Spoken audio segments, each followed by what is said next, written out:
In any sane person's perspective, Shane Walsh appears to be insane on every level. Not only frequenting an angry outburst, but going as far as trying to kill allies to not only aid his survival, but get things done the way he wants it. It's his charm, charisma, and confidence that makes Shane so scary, but he wasn't always like this.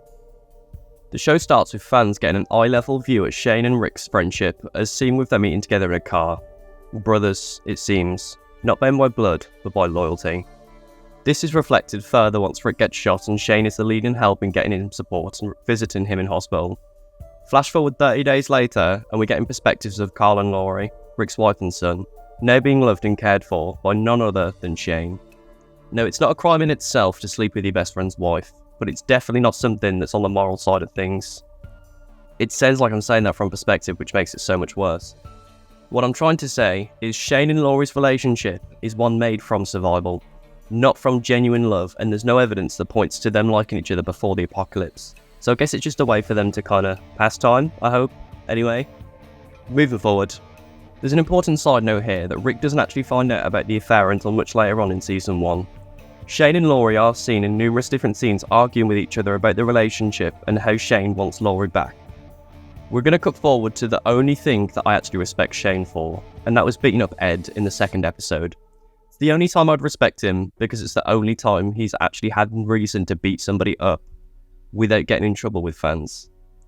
Not just this, but I think Ed was the only person that did deserve Shane's wrath, as nobody else was willing to step up and put into place with it. Shane is seen clearly as not having any respect at all for the group's decision to make Rick their unanimous leader, as seen with his constant plans to go to different locations such as Fort Benning, which he believes is safer than any plan Rick has. Not just this, he's very reluctant to go to the CDC building. Shouldn't have been a surprise, as we see numerous scenes of him slowly beginning to lose his mind, including expressing thoughts that Rick doesn't deserve Laurie and Carl, and he was there for him, so he should ultimately get the family which he deserves. The CDC episode shows fans a glimpse of how far Shane would really go to try get what he wants, when he is seen trying to force himself onto Laurie. The scene showed fans truly how far Shane is willing to go, and because of this, people began to get a strong disliking of his character. Shane as a whole in this scene is reluctant to open up to the group and grows more and more paranoid with the world they live in.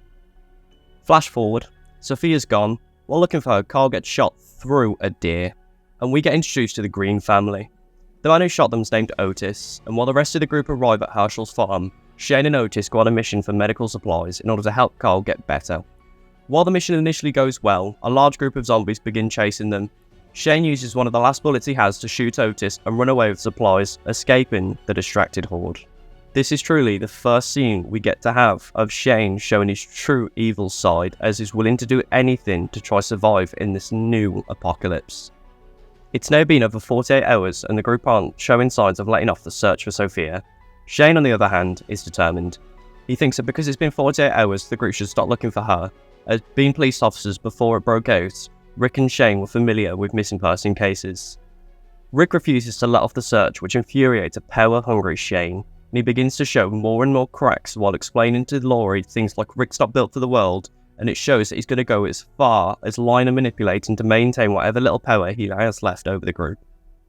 While Rick and Herschel discuss Herschel's idea on walkers and his willingness to keep them to try to cure them, we see Rick begin to understand him and so begins to capture the walkers out of courtesy for Herschel. This will be seen as a mistake when Shane becomes infuriated with the idea of it and begins unloading his gun into the walker's chest and head. This ultimately leads to the famous barn scene where a walkerified Sophia can be seen walking out of the barn, and Shane fills the group with "I told you so's," and he then began to accuse Herschel of knowing Sophia was inside of the barn. Where does this leave Rick and Shane's friendship? Two men trapped in an apocalyptic world, one trying to hold on to what little morals they have left, the other trying to survive and steal his friend's wife. There is one final turning point in their friendship. After Herschel's little barn incident, he escapes to town to drink. Rick and Glenn find him in his favourite bar, but two other men enter, seeking the camp from Rick and the group. Irrelevant to the Shane plot, I know, but important for context. Fast forward to three dead guys and a kid stuck on a spiked fence that Rick saves and ties up. He puts headphones on and blindfolds him, but takes him back to the group to show everyone and ask for advice. Rick decided to drive him out and dump Randall in a random location as he doesn't know where the farm is. In a shock twist, it's revealed that Randall knew Maggie and knows where the camp is, and so Shane becomes enraged at Rick. Speaking about how they should kill Randall, a little tussle breaks out between Rick and Shane. Rick ultimately asserts his man dominance over Shane. with the conclusion being that Rick and Shane decide to take Randall back to camp and keep him as a prisoner until they can figure out what to do with him.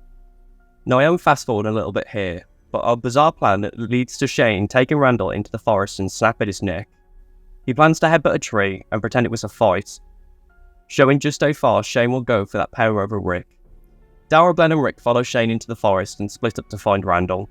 Shane and Rick end up alone in a field where Shane says one of the most iconic lines in the show. Rick refuses to kill Shane until Shane goes to shoot him and Rick stabs Shane instead. Tears, dread and guilt as Shane's body slowly drops to the floor and Rick's realization kicks in. Carl could be seen emerging over a hill, where Rick becomes panicked seeing his only child pointing a gun at him. A single shot is fired, and that is the last we see of Shane in both human and zombie form.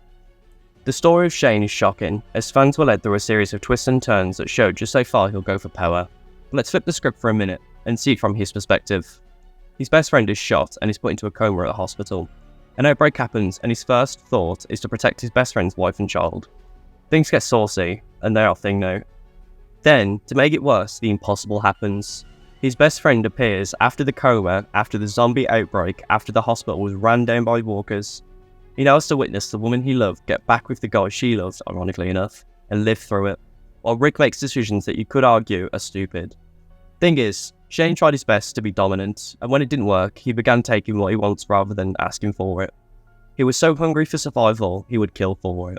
But yet, one could argue the same way characters later in the show would also show those exact same traits in different examples. A good example is Rick. Rick can be seen doing numerous things that come across as insane, including macheting a man's head in, biting a man's neck out. And I'll leave you all with one question. Was Shane a villain, or was he a man evolved to survive in a broken world too early? Thank you all for watching, and don't forget to like and subscribe for more content like this. If you have any more ideas of what type of videos I should do in the future, make sure to leave them down below and I'll get back to you.